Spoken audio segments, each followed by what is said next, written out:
What's up, y'all? Welcome back to Kelsey's Constrictors. In today's video, we are doing an interview with Alex from Ravishing Reptiles. I'm so excited to introduce him to you. We've been friends for a while now, and I'm just really excited to be starting doing these interviews to let everybody get to know some of these people that I've been talking to for a while and gotten to be friends with in the reptile community. It's just such an amazing place. And without further ado, here's Alex. Thank you for being my first interviewee Thank you ever. for letting me be the first one. This is so exciting. Who do you want me to take out? McFlurry, the smallest one, is looking at me, so I'll just pick him up. Yes. I love that one. Oh my God, he's so cute. He's the only one, though, out of my three snakes. He's the only one out of the three that's ever musked me. I mean, the last time he did it was maybe like 3 weeks ago. So why do they do that? Is that like their defense mechanism? Yeah, pretty much. Something's trying to eat it. A lot of the predators that go after them will just go like mouth first. So if they musk on you, it's gonna make you just like let go of them. Well, I guess he thinks that you're not going to eat him now. Yeah, exactly. Thank God. Okay, so I guess we'll just jump right into it. I came up with a couple of Okay. would you rather questions for a little icebreaker, so this will be interesting. Oh So, boy. would you rather keep lizards, that includes like geckos, bearded dragons, anything like that, or snakes, but only one exclusively? Not necessarily one species, but like you would have to pick either I keep lizards or I keep snakes. It could be any species in that category. If it's all the lizards against just like a couple snakes, all the lizards would win. But if I have to pick between keeping lizards and keeping snakes, I'd go with snakes. There's more, not more diversity, but there's just a lot more morphs. I'm a big fan of like low maintenance pets. Lizards are like you have to feed them every day or way more frequently at the very least than snakes. And I like low maintenance pets. Okay, number two is money's no object. Would you rather breed and keep one species, but you can have as many as you want and you breed them, or you can keep any species you want, but you can't breed them? Definitely any species I want, but I can't breed them. I Yeah, yeah, I no, for think I would sure. go with that too. Even my favorite, like I think honestly, my favorite kind of snakes are probably boas, even though I don't have one yet. But even if you tell me like I can just do boa imperators or imperator, I don't even know how to pronounce it, but if it's just that, as much as I love them and I love the morphs and even like the different localities, like there's just so many other like good things out there. Like I wouldn't want to just stick to that as much as I love it, because then I wouldn't have a king snake, I wouldn't have a ball python, I wouldn't have frogs, I wouldn't have lizards. Like no Yeah. matter how much like I could love a specific species and I would love to like reproduce it and have that whole experience of breeding, then I would look at other species and it's like, oh, can't get that. That'd be hard because like it'd be cool because you could like breed whatever you wanted and get whatever you wanted, but variety is the spice of life. That's how I feel about it. Yeah, exactly. So let me go inside and then we can reconvene. Hold on 2 seconds. So I couldn't find my crested gecko, and I handled my leopard gecko earlier, so I don't want to bother her. So Merlin will have to do. Yay. I love her. Yeah, she's the sweetest, dude. So, first question, when did you get started with reptiles and who or what inspired you to that start? So it's hard to pinpoint one specific moment. I've been into animals in general, basically, my whole life. Like ever since I could walk, I would go outside, look for like frogs, look for like little birds that couldn't fly yet, tadpoles, lizards, whatever it was. My first pet reptile was some kind of turtle when I was about 7 or 8 years old, like 18, 19 years ago. The care obviously was horrible. Like this is such a horrible story, but I ended up like I love the turtles so much that I just wanted to like play with them. So I thought, you know what? I love my motorcycle and I had like a little truck. So I was like, let me put them on the motorcycle and like spin them around and like make them go down the slide and stuff. Like the poor turtles, like they were probably like throwing up, stressed out. Like I'm surprised that they didn't die of like a heart attack from like how I was playing with them. The point is, I was playing with them, really pissed them off. I picked up one of them and I just gave it a kiss because I was so excited that I gave it a kiss. Like I didn't care about salmonella. Like I didn't even know what that was. So I just gave it a kiss on the lips. Latches on and I'm bleeding. It's just hanging on and I'm bleeding. I'm crying. I don't even think my parents were home. I think I was like with like a babysitter, Oh my God. freaking out because she just sees blood like all over the floor. I don't even remember how. I think she just straight up like yanked her off my tongue or like my lip. And then when my parents got home, like we ended up releasing them into the lake. But that was my first reptile, and I was really bummed because like she like bit me. I didn't really understand that it was my fault yet. And Yeah. then it took me like a little bit to get over it. But then like a year later, I was like, I wanted like more reptiles. I wanted like a pet. My second reptile ever was a Chinese water dragon Oh from wow. Petco. Yeah, the ones from Petco that are like super sick, like even now, like they're all imports. So Yeah. I got that and I was super excited about it. Of course, it ended up getting sick. It had like an eye infection or whatever, and it wasn't as easy to like find care on them. And I was like, I didn't really have access to the internet, so I couldn't really look out for my own thing. So the only care we gave it was what the Petco employee told my dad. Petco employees really aren't that good of a source for reptile info. So it ended up dying, and then I was just kind of like traumatized Mm. afterwards because I had gotten so attached to it. We only had it for like a couple months, but Oh that's wow. basically So what happened. sad. Yeah, and then it wasn't until like 8 years ago that I got my leopard gecko. So that was my first, I guess, like successful reptile keeping experience. And then I also had a bearded dragon, but the bearded dragon was really my brother's, and I was just kind of more like taking care of it. And now the bearded dragon is with him now. So, but I didn't get snakes until after I moved out of my mom's house, which was 2.5 years ago. Classic like Hispanic, like we're not having snakes under this household. Yeah. I was like, okay. I moved out and like less than a month later, I got Meliodas, my corn snake. So that's how I got into reptiles. And then the person would be Steve Irwin. He was the man. I remember watching him and just seeing like all the cool things he would do. And I was like, this guy's awesome. And like his love for wildlife and like reptiles was contagious. I feel Hmm. like some of that like probably just rubbed off on us. Definitely Steve Yeah, he Irwin. was like, if you think about it, like he was kind of like the original YouTuber kind of guy. Like he was always so upbeat and enthusiastic and just like he loved to put on a show and make Yeah. everything exciting. Yeah. And I feel I like everyone's just love like him. following in his footsteps in that. Yeah, I think he definitely made it cool to like reptiles and like be into that kind of stuff. I wonder how many people like right now like reptile keepers like wouldn't have been reptile keepers had they not watched like Steve Irwin growing up. Hmm. That'd be interesting to know the answer to for sure. Do you have a preferred or favorite species to keep? So I like out of the ones I have, Yes. this is really tough. Like picking a favorite child just feels wrong. It feels wrong, but I also I won't I'm not gonna say I can't pick one because that's what everyone says. But I'll pick one. The thing is, oh my God, I know I'm making excuses, but I genuinely love all of them for different reasons. You get Yeah. me? Like they each kind of have like their own thing, and I don't really know what like thing I like the most right now. Like her, I love just because she's like just I don't know, like it's just okay. I'll pick.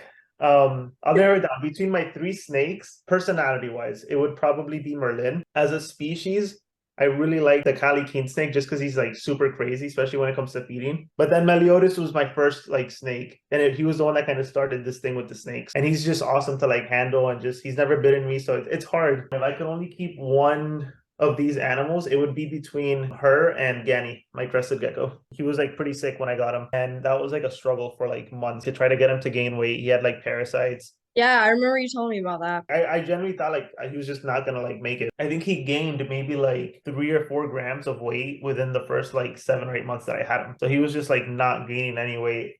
Wow. And then he doesn't eat like by himself.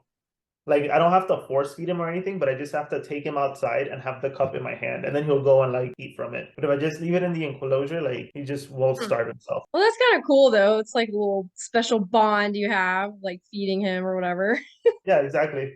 Like at first it was kind of not annoying, but I was like still finishing school and I was working. So I would have like days where I would be gone from like 7 a.m. and not be home till like 8 or 9. And then it was like, oh shit, like I have to feed Ganny. So it would kind of like suck sometimes when I was that tired. But then like the more I did it, I was like, dude, you know what? Like this is awesome. Like, and we would just watch like TV, like on my computer, right? We'd watch like YouTubers. So me and her bonded like that. That's so cute. I love that.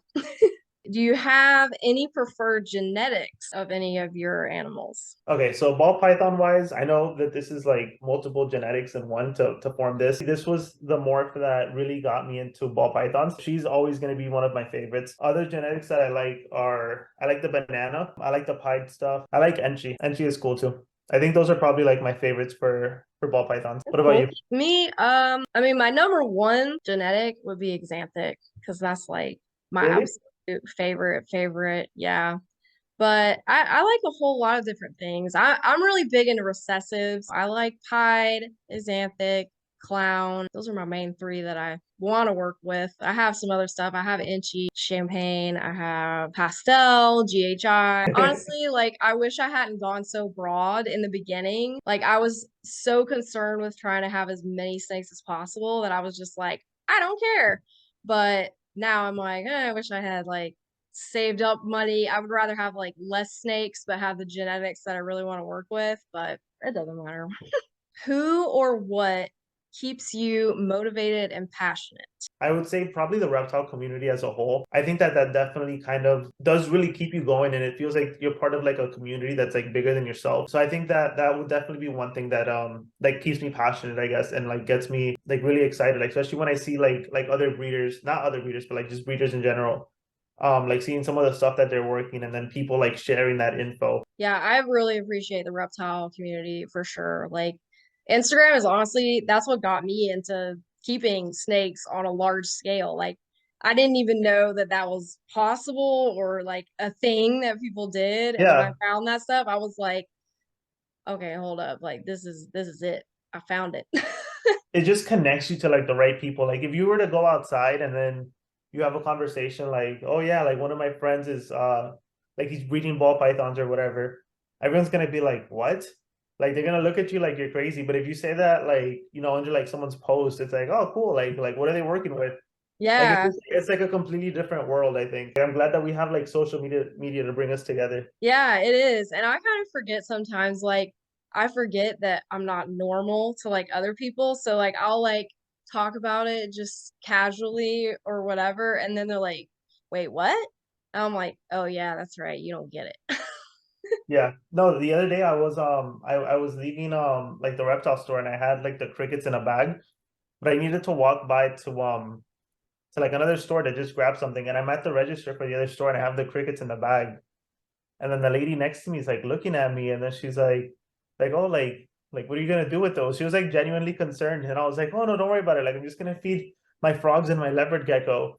And then she just looked at me like I was like a serial killer. She must have been like what? Like she probably thought that I like go outside, catch frogs in a jar, and I like bring them to like my mom's basement or something. Yeah. I think if someone had looked at me like that and said that, I would have been facetious and been like, "Oh, I'm gonna take them home and fry them up and put them in my spaghetti."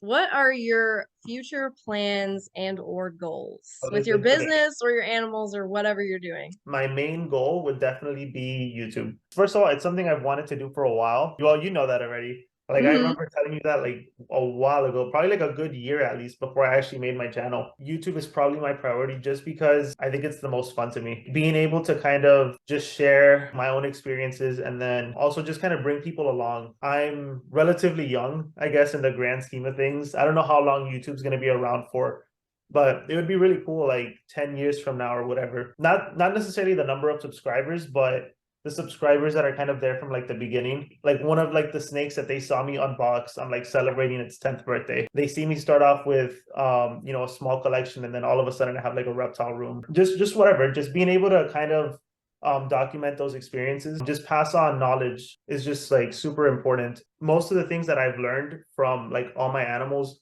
realistically has come from like YouTube. A good amount of it has come from YouTube. So I think that if we can just add on to that, that would be super important and something cool that you can kind of just look back on and be proud of. We were joking about it earlier, like with technology and stuff. That was the biggest reason I didn't want to do it, was because I was scared of editing. But now that I'm editing like reptile videos, I think it's just fun. Other goals, I guess, upgrade like all my animals that I have now, give them better husbandry, better enclosures, and just get like those two or three like dream reptiles that I really want. Once you get them, like you're gonna have like another two or three like dream reptiles. But Yeah. That's pretty much where I'm at. I'm just taking it one day at a time. In closing of the interview, is there anything else that you want your viewers and or your future customers to know about you or your business or anything? So as far as future customers, if I ever do get into breeding, which I kind of already have small plans, it would be primarily as a hobby. So I would only be breeding the stuff that I truly, truly want to, I guess, like propagate. I would just make the process like as perfect as possible.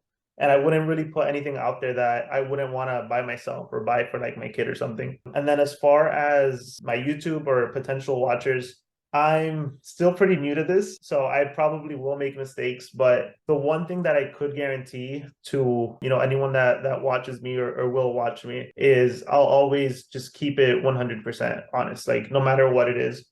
There's probably going to be times where I will say something that'll piss someone off or that'll rub someone the wrong way, whatever, that maybe a good amount of people won't like. If that's how I feel, I will say it. So with me, you won't have to worry about, I guess being PC or just not sharing everything. Like I plan on sharing the good, the bad, everything that happens. So I think that's the one thing that I could really pride myself on is just being honest with everyone who watches and more importantly with myself. Like if any of us actually do end up like just getting like more, I guess, like more of a following, I feel like if you weren't keeping it genuine from the start, it's gonna be really hard to like keep that facade up. Ain't it? Yeah. Especially when you have so many more eyes watching, like someone's gonna get onto you.